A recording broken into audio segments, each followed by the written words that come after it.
नमस्कार साथियों, मैं सुनील अमृत। आज की इस क्लास में आप सभी का स्वागत करता हूं। आप सभी लोग जानते हैं कि हम लोग पढ़ रहे हैं क्या, शोध अभिवृत्ति, रिसर्च एप्टीट्यूड। रिसर्च एप्टीट्यूड की इससे पहले अगर मैं बात करूं तो आपकी 6 क्लासें हो चुकी हैं और ये आपकी लगभग 7वीं क्लास है आपकी शोध अभिवृत्ति यानी कि रिसर्च एप्टीट्यूड की। तो इससे पहले हमने जो क्लासें पढ़ी हैं उनके बारे में अगर मैं एक बार आपको बताऊं कि हमने क्या क्या पढ़ा है, तो हम जो है इससे पहले पढ़ चुके हैं क्या, हम इससे पहले पढ़ चुके हैं शोध का अर्थ, प्रकार और विशेषताएं। इसके अलावा शोध की पद्धतियां सारी पढ़ चुके हैं, शोध के चरण कंप्लीट रूप से पढ़ चुके हैं और शोध प्रबंध और आलेख में भी आपका शोध प्रबंध कंप्लीट कर चुके हैं। तो आज पढ़ना है आपका आलेखों का प्रारूप। शोध आलेखों का प्रारूप के बारे में हम लोग चर्चा करेंगे। यदि आप लोगों ने हमारे YouTube चैनल को सब्सक्राइब नहीं किया है तो हमारे YouTube चैनल को सब्सक्राइब इससे कर ले। क्यों? क्योंकि हम इस पर आपको कराने वाले हैं यूजीसी नेट का पेपर 1 कंप्लीट तरीके से पूरा, और पेपर 2 में अगर मैं आपको बात करूं तो इतिहास से संबंधित आपका जो है हिस्ट्री वाला जो टॉपिक रहेगा, तो इतिहास के जितने भी आपके पार्ट हैं, जितने भी यूनिट हैं, उन सबको मैं इसमें कंप्लीट कराने का प्रयास करूंगा। लेकिन पेपर 1 को आपका पेपर 1 की 10 यूनिट आपकी जून 2025 का जो एग्जाम होगा उससे पहले आपकी कंप्लीट रूप से पूरी करा दी जाएगी और लगभग आपका ये मान के चलो 50 में से कम 45 के आसपास आपके क्वेश्चन यहां से लगने वाले हैं, जो मैं क्लासें आपको करा रहा हूं, इतने डिटेल से आपको इसमें पढ़ा रहा हूं स्टेप बाय स्टेप। तो चलिए करते हैं क्लास को स्टार्ट। सबसे पहले देखते हैं शोध प्रबंध, तो हम देख चुके हैं इससे पहले क्लास में। आज देखेंगे आलेख लेखन। तो आलेख लेखन के बारे में अगर मैं बात करूं, आलेख लेखन में शोधकर्ता अपने शोध के परिणामों यानी कि आलेखन करता क्या करेगा इसमें, आलेख लेखन में जो शोधकर्ता होता है वो अपने शोध के परिणामों या किसी विशेष मुद्दे पर विस्तृत और सार्थक जानकारी प्रस्तुत करता है। यानी कि कुल मिलाकर जो उसने शोध प्रस्तुत किया है उस शोध के बारे में एक अलग से, ठीक है, या शोध के परिणाम या किसी विशेष मुद्दे पर विस्तृत यानी कि जो है विस्तार से जानकारी प्रस्तुत करता है, जानकारी देने का प्रयास करता है, जो शोध पत्रिका या सम्मेलन में प्रकाशित होने के लिए तैयार होता है। आलेख को अधिक संक्षिप्त, सुसंगत और पाठकों के लिए आसानी से समझने योग्य बनाना आवश्यक होता है। तो कुल मिलाकर बात करेंगे शोध आलेख के बारे में, इसके क्या क्या आपके शोध आलेख का जो प्रारूप रहने वाला है उसके क्या क्या उसमें टॉपिक रहेंगे। चलिए जी बात करते हैं, एक बार इसको देख लेते हैं भाई, ठीक है। चलो जी, लाइट भाग गई, कोई बात नहीं, ठीक है। तो आलेख के प्रारूप, ठीक है, स्ट्रक्चर ऑफ रिसर्च आर्टिकल के बारे में देख लेंगे। आलेख लेखन का सामान्य प्रारूप इस प्रकार होता है। किस प्रकार होगा? तो सबसे पहले आएगा क्या उसमें, शीर्षक यानी कि टाइटल, ठीक है। तो क्या होगा, सबसे पहले टाइटल होगा। टाइटल में क्या होगा, आलेख का संक्षिप्त और स्पष्ट शीर्षक इसमें लिखा जाएगा या रखा जाएगा। क्या रखा जाएगा? आलेख का संक्षिप्त और स्पष्ट शीर्षक इसमें शामिल किया जाता है। शीर्षक से शोध का उद्देश्य और मुख्य बिंदु स्पष्ट होने चाहिए। दूसरा क्या होना चाहिए इसमें, शीर्षक से शोध का जो उद्देश्य है, ठीक है, इसमें लिख लो शोध का उद्देश्य, ठीक है। तो शोध का उद्देश्य और मुख्य बिंदु, वह मुख्य बिंदु क्या होना चाहिए, स्पष्ट होना चाहिए।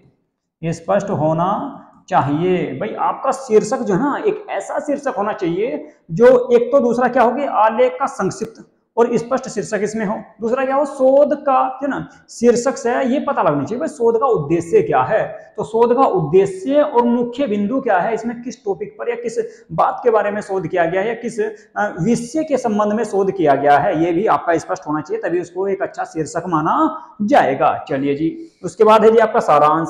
सारांश क्या होता है? सारांश है संक्षिप्त में शोध के उद्देश्य, विधि, प्रमुख परिणाम और निष्कर्षों का उल्लेख इसमें किया जाता है सारांश में। सारांश में क्या है, जो आपने शोध किया है ना सारा टोटल, ठीक है, कंप्लीट जो आपने शोध किया है उस शोध की समरी होती है, ठीक है, यानी कि कम शब्दों में उसके बारे में बताने का प्रयास किया जाता है। तो इसे कह सकते हैं संक्षिप्त में शोध के उद्देश्य, संक्षिप्त में शोध के उद्देश्य, संक्षिप्त में क्या करेंगे, शोध के उद्देश्य, इसके अलावा उसकी विधियां, प्रमुख परिणाम, ठीक है, उद्देश्य आ सकते हैं, विधि आ सकती है, प्रमुख परिणाम आ सकते हैं। प्रमुख परिणाम, रिजल्ट इसका क्या रहा, प्रमुख परिणाम, ठीक है, के साथ साथ और इसमें निष्कर्ष का उल्लेख भी आप कर सकते हैं। निष्कर्ष निष्कर्ष आदि का इसमें वर्णन किया जा सकता है, तो उसको कहा जाएगा क्या, सारांश। और इसमें क्या होता है, ठीक है, इसमें क्या होता है, सारांश क्या करता है, सारांश जो होता है ना, ठीक है, जो आपका पाठक होता है, पढ़ने वाला जो व्यक्ति होता है, ठीक है, तो पढ़ने वाले को अपनी ओर आकर्षित करता है। अगर आप उसको सारांश में, समरी में उसको सारा बताने का प्रयास करोगे तो जो ना पाठक उस समरी को पढ़कर, उस सारांश को पढ़कर पूरे शोध के बारे में निर्णय ले सकता है, तो उसी को कहा जाएगा क्या, सारांश। ठीक है जी, चलिए जी, इसके बाद और क्या हो सकता है प्रारूप में, इसमें और प्रारूप में हो सकता है आपका परिचय। परिचय मतलब इंट्रोडक्शन, आलेख के विषय में परिचय देना कि भाई हमारा आलेख क्या था, ठीक है, तो इसमें लिख लो आप आलेख, आलेख के विषय में या बारे में, विषय में परिचय, परिचय दिया जाता है। क्या दिया जाता है, परिचय दिया जाता है, इंट्रोडक्शन दिया जाएगा आलेख के विषय में, ठीक है, कि भाई जो ना इसमें क्या रहेगा, तो आलेख के विषय में परिचय दिया जाएगा। इसमें क्या होगा, शोध का उद्देश्य, महत्व और परिकल्पना बताने का प्रयास इसमें भी किया जाएगा। क्या किया जाएगा, शोध का उद्देश्य, शोध का उद्देश्य, महत्व, महत्व कोमा परिकल्पना, परिकल्पना मतलब हाइपोथेसिस, यानी कि विचारधारा, अपनी सोच बताने का प्रयास इसमें किया जाएगा। ठीक है, इसमें प्रयास किया जाएगा। इसके बाद साहित्य समीक्षा की अगर बात करूं, साहित्य समीक्षा में क्या होगा, इसमें जो पहले शोध किया गया है, ठीक है, यानी कि उस विषय पर जो पहले से शोध किया गया है, पहले से शोध किया गया है, जो पहले से शोध किया गया है, जो पहले से शोध किया गया है, तो उसके बारे में भी इस पर समीक्षा की जाती है, चर्चा की जाती है। ठीक है, तो इसमें क्या किया जाएगा, जो पहले से जो शोध किया गया है उसके बारे में उसमें चर्चा की जाती है या उसको समझाने का प्रयास किया जाता है कि भाई इस टॉपिक पर पहले आपका इसमें शोध हो चुका है। इसके अलावा शोध विधि की अगर बात करें, ठीक है, शोध विधि में आपका इसमें क्या, मैंने आपको बताया था कि गुणात्मक, ठीक है, गुणात्मक, इसके अलावा मात्रात्मक, मात्रात्मक, ठीक है, मात्रात्मक के साथ साथ मिश्रित विधि, ठीक है, यानी कि दोनों का प्रयोग, ठीक है, मिश्रित विधि का भी इसमें प्रयोग किया जा सकता है, मिश्रित विधि का भी प्रयोग इसमें किया जा सकता है। तो ये रहेगा आपका क्या, शोध विधि। ठीक है, तो इसमें शोध विधि का भी प्रयोग कर सकते हैं। ठीक है, तो इसमें आपका गुणात्मक, मात्रात्मक और मिश्रित विधि का भी इसमें प्रयोग किया जा सकता है, या इसके अलावा डेटा संग्रहण और विश्लेषण विधियों का भी इसमें प्रयोग आप कर सकते हो। ठीक है, तो क्या कर सकते हैं, साहित्य समीक्षा का मतलब है कि पहले से जो शोध किया गया है, पहले से जो शोध किया गया है या उससे संबंधित जो कार्य हुए हैं उन पर भी विचार करना, उनके बारे में भी समझाना या उनको भी इसमें शामिल करना, ये शामिल रहेगा। शोध विधि का मतलब है कि डेटा संग्रहण या विश्लेषण की जो विधियां हैं, जैसे आपका गुणात्मक विधि, मात्रात्मक विधि या मिश्रित विधि को भी इसमें शामिल किया जा सकता है। ठीक है, चलिए जी, इसके बाद बात करें तो परिणाम की। ठीक है, परिणाम मतलब रिजल्ट जो रहने वाला है इसका, ठीक है, रिजल्ट जो रहने वाला है परिणाम। ठीक है, परिणाम के बारे में बात कर रहे थे। परिणाम, ठीक है, ये क्या है भाई, ठीक है, शोध के प्रमुख परिणामों को संक्षेप में प्रस्तुत करना। ठीक है, तो आलेख का मतलब क्या है, आलेख का उद्देश्य क्या है, शोध के ध्यय आएगा भाई, ध्यय, ठीक है, ये ध्यय लिखना भाई। ठीक है, शोध के परिणामों, एक मिनट रुक जाओ, इसको मैं जो ना दोनों को ही दोबारा से लिख देता हूँ। इसमें लिखना आपको शोध के परिणामों, ठीक है, शोध के प्रमुख परिणामों को संक्षेप में प्रस्तुत करना। ठीक है, शोध के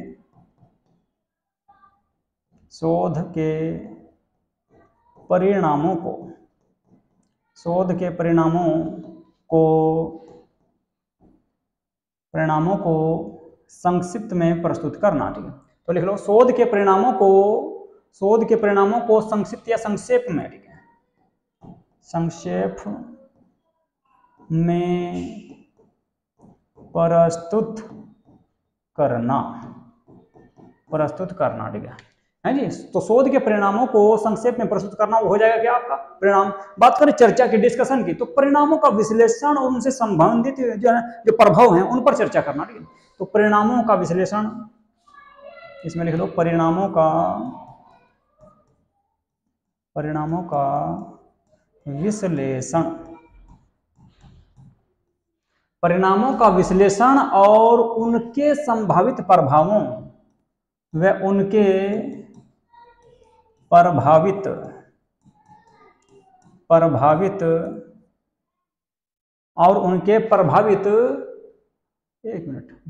संभावित और उनके संभावित प्रभावों पर विचार करना, संभावित प्रभावों पर विचार करना या चर्चा करना इसमें शामिल रहेगा। चर्चा करना इसको शामिल किया जा सकता है भाई, ठीक है। निष्कर्ष की अगर मैं बात करूं, निष्कर्ष क्या है? प्रमुख निष्कर्षों का संक्षेप और भविष्य की शोध की दिशा के बारे में इसमें चर्चा की जाएगी। क्या की जाएगी? प्रमुख निष्कर्ष, जो निष्कर्ष निकला है उसका, ठीक है, जो कंक्लूजन आया है, ठीक है, तो इसमें लिख लो प्रमुख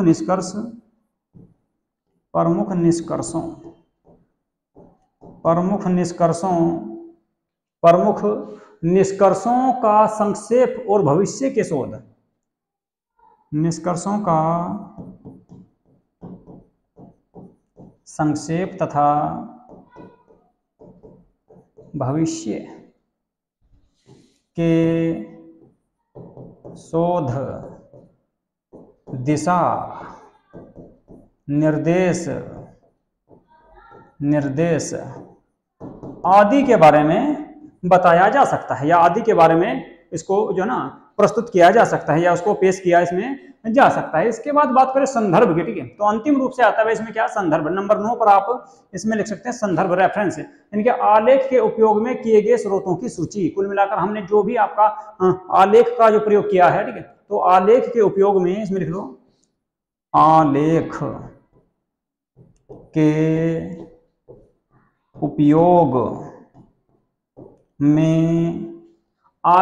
उपयोग में किए गए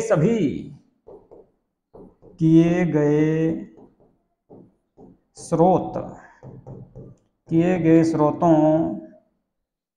की सूची इसमें रहती है। मान लो आपने किसी बुक से कोई टॉपिक लिया है, कोई आपका विषय लिया है, तो उसका आपका उस बुक का नाम लिखना पड़ेगा, बुक के नाम के साथ साथ में आपको उस चैप्टर का नाम लिखना पड़ेगा, और पेज नंबर, कौन से पेज नंबर से आपने इसमें स्रोत वो शामिल किया है अपने शोध में या अपने आलेख में, ठीक, तो उसको इसमें शामिल किया जाएगा। तो ये था भाई आपका क्या? शोध के आलेख, ठीक है। तो एक बार इसको दोबारा से देख लेते हैं, इस पर एक बार फिर से चर्चा कर लेते हैं, ठीक है। तो आज आलेख के बारे में बात कर रहे हैं। आलेख का मतलब है, ठीक है, आलेख लेखन में शोधकर्ता अपने शोध के परिणामों या किसी विशेष विषय या मुद्दे पर विस्तृत और सार्थक जानकारी प्रस्तुत करता है, यानी पेश करता है, जो शोध पत्रिका या सम्मेलन में प्रकाशित होने के लिए तैयार होता है। यानी जो शोध हमने तैयार किया है, जो आपका कॉन्फ्रेंस में या आपके किसी सम्मेलन में या शोध पत्रिका में प्रकाशित होना है, तो उसके बारे में जानकारी प्रस्तुत करते हैं, उसके बारे में जानकारी देने का प्रयास करते हैं, उसी को कहा जाता है आलेख लेखन। आलेख लेखन को अधिक संक्षिप्त, सुसंगत और पाठकों के लिए आसानी से समझाने योग्य बनाना आवश्यक होता है, ताकि वे लोग उसको आसानी से समझ सके, आसानी से पढ़ सके। अब आलेख का प्रारूप कैसा होगा? तो आलेख के प्रारूप को जो ना इस प्रकार बांटा जा सकता है। नंबर 8 मैंने आपको बताया, इसमें 9 बताए हैं, ठीक है। तो नंबर 1 रहेगा शीर्षक, यानी कि शोध का उद्देश्य और मुख्य बिंदु स्पष्ट इसमें होने चाहिए। दूसरा क्या था? सारांश। सारांश में क्या है कि संक्षिप्त में शोध के उद्देश्य, विधि, प्रमुख परिणाम और निष्कर्ष आदि को इसमें सारे को शामिल कर दिया जाएगा। इसके बाद अगर बात करें नंबर 3 पर परिचय, ठीक है, तो आलेख के विषय में परिचय दिया जाता है और शोध के उद्देश्य महत्व और परिकल्पना को भी इसमें शामिल किया जा सकता है। इसके अलावा और क्या कर सकते हैं? साहित्य समीक्षा नंबर 4 पर, तो पहले से जो शोध किया गया है, पहले से जो उस विषय पर या उस आलेख पर शोध किया गया है, उसके बारे में भी इसमें चर्चा कर सकते हैं, उसको भी इसमें शामिल किया जाएगा, अब उसको बताना होगा। इसके अलावा शोध विधि की अगर मैं बात करूं, तो शोध विधि में आपको क्या करना होता है?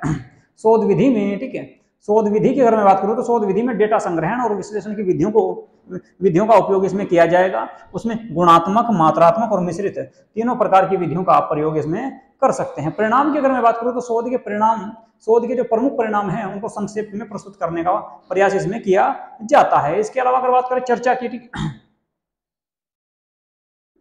है, तो परिणामों के विश्लेषण और उनके संभावित प्रभावों पर विचार किया जाएगा या उन पर चर्चा की जाएगी। इसके अलावा निष्कर्ष की अगर बात करें, तो प्रमुख निष्कर्षों का संक्षिप्त तथा भविष्य के शोध दिशा निर्देश आदि पर भी विचार किया इसमें जाता है। और बात करें सबसे अंतिम रूप से, तो संदर्भ में क्या होता है कि जो हमने आलेख तैयार किया है, आलेख में जो उपयोग किए गए स्रोत हैं, जो सी पुस्तकें हैं या इंटरनेट है या गूगल है या जो सी साइट है, उन सब का जो उपयोग किया है, तो उन सब के नाम भी उसमें लिखने होते हैं। तो ये रहेगा आपका क्या भाई? आलेख संदर्भ, ठीक है, शोध के संदर्भ में आलेख, ठीक है, या शोध आलेख रहेगा, ठीक है, तो उसको कहा जाएगा क्या? शोध आलेख कहा जाएगा ये, ठीक है। चलिए जी, तो इसके बाद जो है, ठीक है। यहीं पर आज की क्लास को करेंगे हम समाप्त। अगली जो क्लास रहेगी वो रहेगी आपकी संदर्भ शैली के बारे में, ठीक है। तो संदर्भ शैली के बारे में अगली क्लास में चर्चा करेंगे, ठीक है। और यदि आप लोगों को ये क्लासें अच्छी लग रही हैं तो आप जो है इन वीडियोस को लाइक जरूर करें और ज़्यादा से ज़्यादा शेयर करें, ठीक है। और यदि आप लोगों ने हमारा यूट्यूब चैनल सब्सक्राइब नहीं किया है तो हमारे यूट्यूब चैनल को सब्सक्राइब अवश्य करना, ठीक है। चलिए जी, नमस्कार।